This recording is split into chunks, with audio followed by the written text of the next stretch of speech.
Chris Paul, the 11-time All-Star, 2-time All-Star Devin Booker, Mikal Bridges, Torrey Craig, number 5 in the East. They are led by Trae Young, Bogdan Bogdanovic, Tony Snell, John Collins, and Clint. Hurry himself up and put himself in deeper problems. Size problems. The Atlanta Hawks, they're a big team. They can play above the rim. So you got to go back to your efficient self, block out, make sure you pay attention to detail. And that's going to be the key, really, all game long in that regard. For the Suns, bench help, very important. The guys off the bench, back-to-back, they got to play excellent basketball. And there's an indication of that size right there. Clint Capella able to tap it up and in, high off the glass to get the Hawks on the board first. Had a double-double in their first meeting, but as we said, John Collins was sidelined, going down with the ankle injury. So it's not just Capella. You've got to deal with the terrific rebounding. So almost has to be a team rebounding effort tonight. Well, you got to take it upon yourself to block out and just take care of your man. Make sure he doesn't get the rebound. Mikal sees the opening, takes it right inside. Oh, there's that. Here is Bogdanovic. Boy, what a find. And I know you were talking to Tom and Tom on the pregame show with the addition of Bogdanovic to this club. And you know, you think, looked like he was going to be in Milwaukee. That deal fell apart. He winds up in Atlanta. Had a huge first half the other night, and then it was Danilo Gallinari who erupted in the second half and helped them capture. Big shots, too. The Suns know him all too well in Sacramento. He used to give the Suns fits. Got to honor that three-point shooting, but it's got a good handle, able to put it on the floor and get inside. And this guy looking really comfortable now in his. And you can tell he has a little bit of a green light to make the move that he did. In Houston, he didn't have the green light to make that move. Book raising up from deep. We'll call it a long 2-foot. Book in another one of those tears. 30-plus points in 5 of the last 6 games now. Had just 21 in the first meeting here against Atlanta. A Suns win. But trust me, you get 6'5". Dude put on breaks like that. That first foul gonna hurt.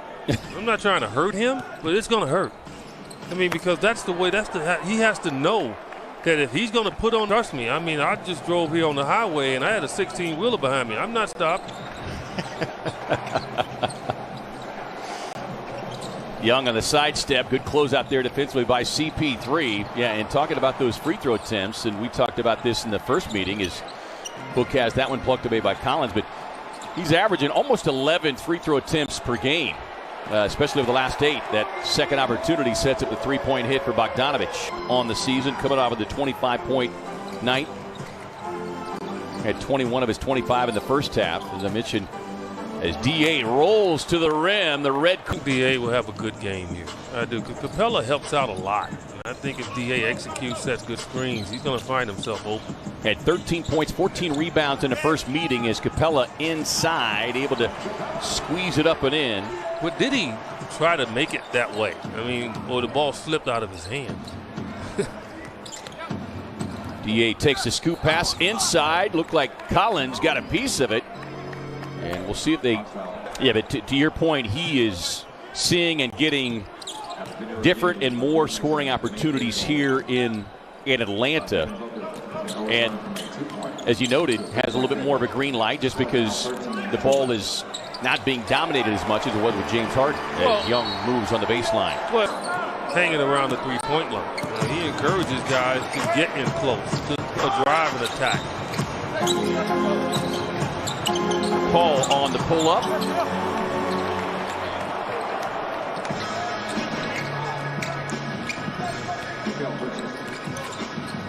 Kel understands that if Trae Young's going to be guarding him a lot of the time, he's going to have a field day on the backboard.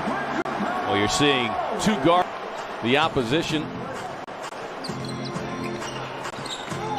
Young already 4 points, 3 assists. 2 points, 3 assists for Chris Paul, coming off a monster night last night.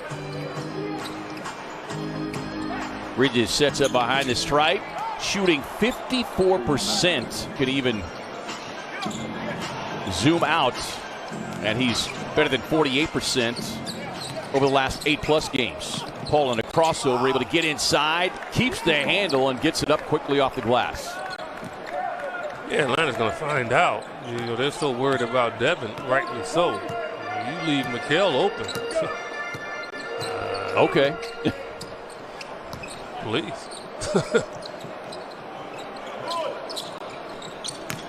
You know, the other remarkable number last night is Collins is able out. And when you have the two guys that's handling the ball the most, and they don't have turnovers, yeah. Oh man, it's really hard to beat them. Or at least if they are dealing with a team that was hot like Cleveland, they'll still be in the game at the end with a chance to win. Or just hit them like a Cinco de Mayo pinata in the first 3.5 minutes in overtime. Yeah.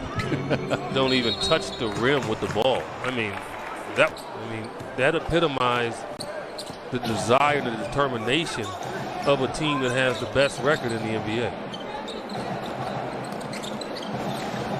Bridges working down low, gets the turnaround, hits the deck, and this team to do. And as a coaching staff, recognizing when a player has a mismatch and saying, make the switch. Yeah, and if that guy can't take advantage of him, guess what? Monty will go to the bench and see if he can find somebody. Because you cannot allow a team to get away with defending you that way.